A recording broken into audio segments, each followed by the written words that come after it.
How's it going, everyone? Welcome back. On today's video, we're going to go over everything that we did to this truck to get it ready for our 500-mile off-road adventure. Basically, we're gonna be driving from Salt Lake all the way down to Lake Tahoe, California. It's 500 miles where we're not gonna see a single gas station or be making any food stops. This trail is called the Pony Express, and we're gonna be talking about it way more in our adventure video, so make sure to stay tuned for that. But first, let's talk about everything that we did to the truck. First upgrade we did was switch from our iBox Pro Truck lift system to King's 2.5 shocks. Now, I have a lot of things to say about that iBox Pro Truck lift system, so make sure to stay tuned because we are going to be doing a 2-year review on that system. There's a lot of things I have to say about that. I really can't tell you guys much on this suspension system because we really haven't tested it out. This off-road adventure is where we're really going to be able to test it out and see how we like it. Next, let's talk about the rugged cases up on the Prinsu roof rack. There's 3 things that we really have to deal with: storage, food, and gas. So that's where the rugged cases come in from Rome Adventure. So as you guys can see, these things are huge. They're really tall. Originally, we were gonna go with the Pelican cases, but they're not that tall and you don't have that much storing space. Another really cool feature about this storage box is that it has a strut. So it opens right up. Here, we basically have a sleeping bag and parts of the CVT tent. So the CVT tent has an additional room that's gonna fall right here. That's where David is gonna be sleeping. So that's what we have up here. It takes up a lot of room. Imagine having this in the back seat. It would totally suck. If we come over to the other side, we also have, here we have David's sleeping bag. So since David's gonna be riding passenger, it's gonna be easier for him to just get his stuff from this side.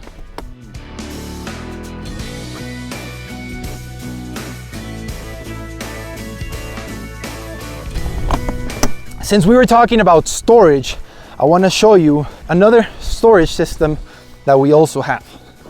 So we're gonna go ahead, open up the dual swing outs. Here we have the deck system. So awesome. Here, as you can see, we have 2 drawers. This is where I keep all of the tools in case we break down in the middle of nowhere. We have the air system. We have a first aid kit. It's important to always take rope. You never know what you're gonna need it for. We have a fire extinguisher, some flashlights, in case we run out of battery, something to jump start it. And that's just a few of the things that we basically have here. This box right here is an add-on to the deck system and they fit perfect. So here basically is where I have all my tools. Now on this deck system, you have 2 ammo cans that are off to the side. That's additional storage, so there we also have some stuff as well. Since we're talking about storage, right here we have the Front Runner Wolf Packs. These things are awesome. If you want, you can stack these one on top of the other, and you can put this on the floor to have it around your campfire. Use it as a chair if you wanted to. So I really like these things. Right now, what I'm using these for is basically camping stuff.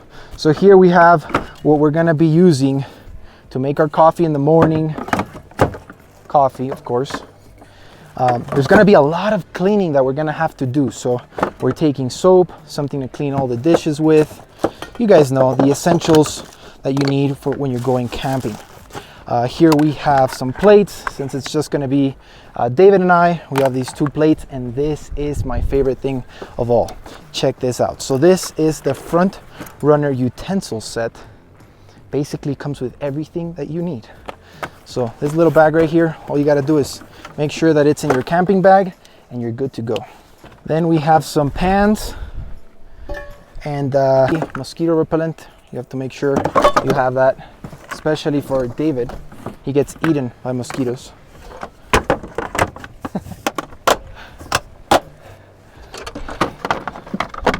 We're gonna survive, man. We're gonna survive. One of the biggest challenges we had with storage was making sure that we leave a lot of space in the back seat for the camera gear. So this is where we're basically gonna have David's bag, and we have to be able to be quick with getting all our camera gear and getting the right shot. So that's basically what this here is for. We have the Goal Zero battery. We have 2 of these. One of them is on the way, so we should be getting it in by tomorrow. Basically, this is what we're gonna use to charge all of our gear when we're out in the middle of nowhere. So that right there was David's side. Let's go check out my side.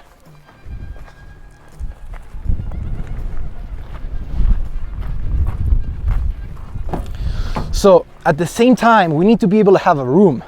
So not only is this the place, this is my bag right here, not only is this a place where we get all the camera gear and do all that stuff, we're also camping and we're trying to have a great time out here. So this at the same time is a room. So here I have my hats, my hoodie, my closet basically, yeah, that's right. That's pretty much it for personal storage. It has really allowed us to take everything that we need. Now let's talk about the next important thing, which is gas. So this truck on average right now, it's doing 12 miles to the gallon, and we are gonna be driving really slow. We're gonna be driving on a dirt road. We don't know what obstacles we're gonna have to deal with.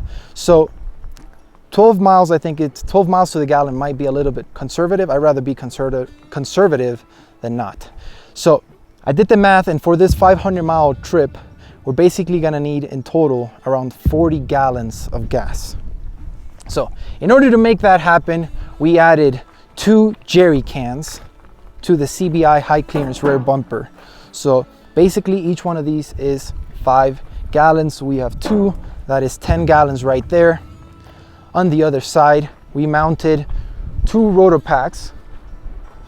We basically stacked them together, so one on top of the other. And this right here holds 4 gallons. So in between those 2, that is 8 gallons in total. And then you have to consider the amount of gallons that the truck holds, which is 17. Now that still doesn't put us in the safe zone for the amount of gas that we're gonna wanna take on this adventure. So I took my motocross racing gas tank, which holds 5 gallons, and that puts us in the sweet spot. Let's hope I'm right about that. Now it's time to talk about food and water. This upgrade that I'm about to show you is my favorite upgrade that we've done up to now. So check this out. So it's got a railing system, but here you would think, man, it's still kind of uncomfortable to reach up here. So check this out.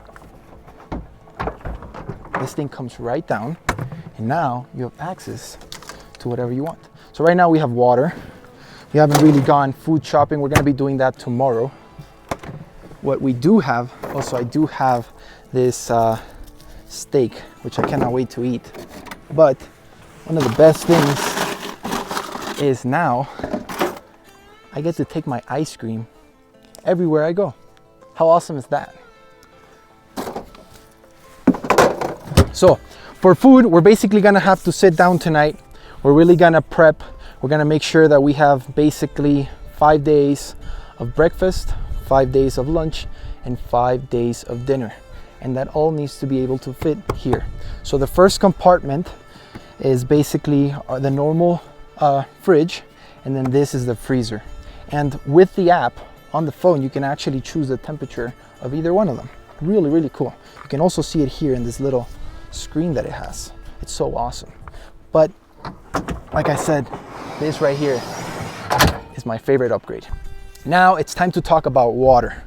So this one's a hard one. How much water do you take on a 1 week long adventure? And that's a question for Mr. David Blodgett. He drinks a lot of water. How much water do you think we should be taking, David? I drink about 1 gallon of water a day, so I'm a little annoying, but I want 1 gallon of water a day, especially because we're going to be outside in the heat, we're going to be camping, we're going to be doing activities. I'm going to make everyone work out, so I would say 1 gallon of water a day. It's a 5-day trip, 5 gallons for me, 5 gallons for Mateo, and then to shower, I mean, are we really going to shower, or are we just going to rough it? We're gonna shower, and I'm gonna show you guys how we're gonna do that. So, but first, so that's drinking water that we're talking about. But what about showering, and what about cleaning the dishes, and just, you're gonna need water no matter what. So for that, we have the water port right there. So this is basically 3.5 gallons of pressurized water that we can use to clean the dishes and do whatever it is that we need to take showers. So basically you mount that all the way to the top of your roof rack, and now you have a shower. I'm going to show you guys that later on down the road. But that's still not enough water. 3.5 gallons of water is not enough. So back here we have a tank of 52 liters of water and a Rotopax of 4 gallons, just in case. This right here is the hose to have access to that water system right there in case we need it. We cannot risk it with the water situation. All right, so we talked about the suspension upgrade. We talked about gas, food, storage. Now communication is important. So we need to have good communication between Ken Hoogland and Justin B. McBride. And with that, we got our ham radio installed. So really clean install. We basically took apart this entire dash to make sure that all the wires would go through the back, and it was a nice clean install. So here it is. Here we're going to be able to have our communication, and everybody's going to be able to stay in touch. Make sure we alert ourselves if anything were to happen. We also have these right here. So in case David needs to run up in the front, he needs to kind of guide me, he has to be my spotter, he can take this, and this will connect directly to this one right here. Now, in order to get that all wired up, I don't always want to have the radio on. So I connected it to the S-Pod.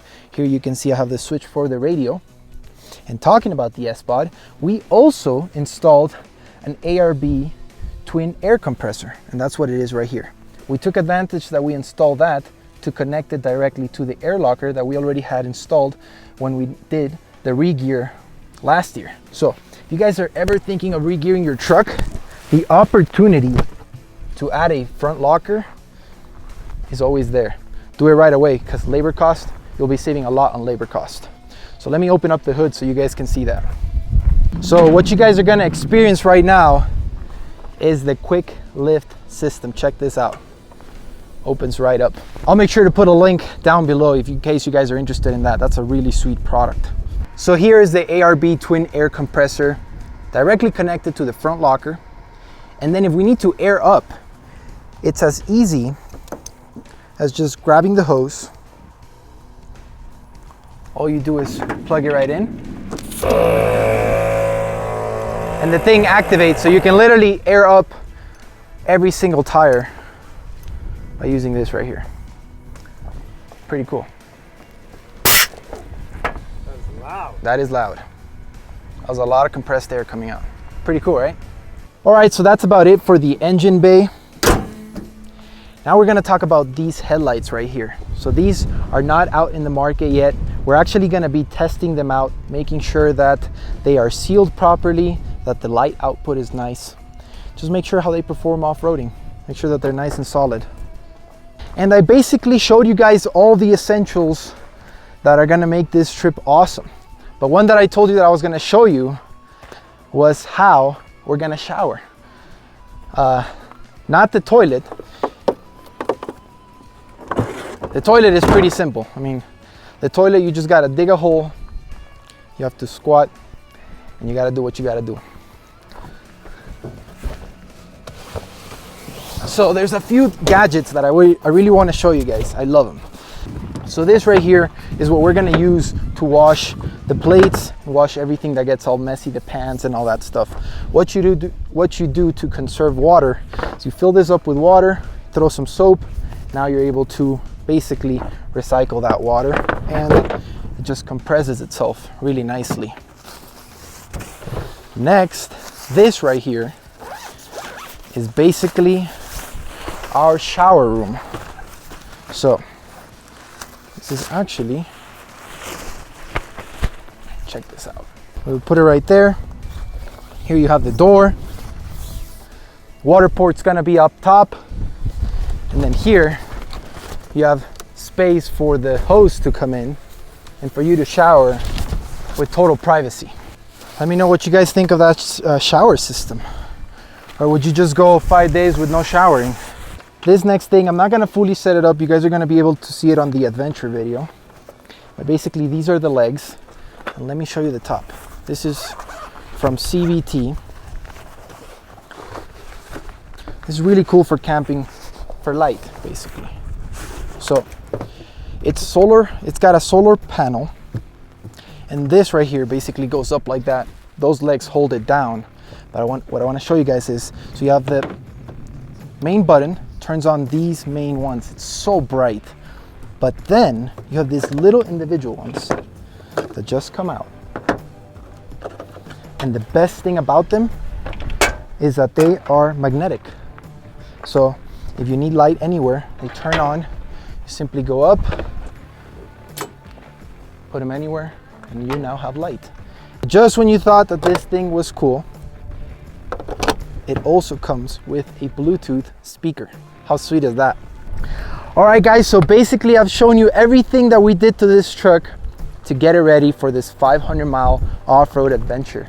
This is basically gonna be a test for me to see if, what are some of the things that I need to adjust? What are some of the things that I need to change? Because one trip that I really wanna do is drive this truck all the way down through Mexico, put it in a ferry, go to Venezuela, and from Venezuela, drive all the way down to Argentina, to Tierra del Fuego. My dad did a similar trip where he drove from Ecuador to Argentina with his friends in a Land Cruiser, and I saw these pictures when I was little, and it's always stayed in my head. I want to make that happen. So this is going to be kind of like a little training course for that. And I also hope that this video inspired you guys to get out there. You don't really need all this stuff to just go out on a quick adventure. Slowly you can build yourself up to this. But no matter what, I hope this inspired you to get out there, whether it's on a motorcycle. Just enjoy what the US has to offer. This country is massive. Every state has an awesome place to go out and explore. And if you guys can do it on the weekends, why not? Go check it out. So if you guys like this video, if you got inspired in any way, make sure to hit that like button. If you want to share it with your girlfriend, motivate her to go out with you, make sure to share it with her. If you guys haven't already subscribed, make sure to do so, and I'll see you guys out in the Pony Express.